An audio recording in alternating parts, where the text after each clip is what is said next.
Я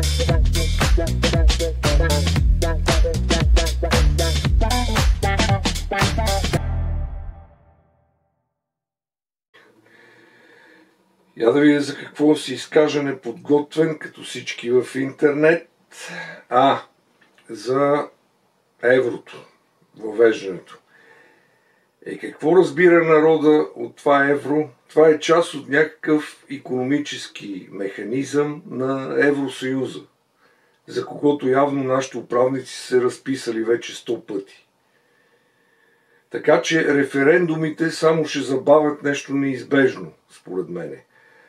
Нека да отидеме до дъното на кладенеца, ако това е нещо лошо, да видим има ли вода, няма ли, и тогава пак да решаваме. Какво толкова? До сега нямахме левове, сега ще нямаме евро, голяма работа.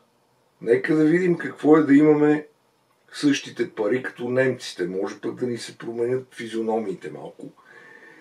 И вместо чалга да почнем да слушаме класическа европейска музика. Макар че след 80 години народна милиция вече е късно за такива работи.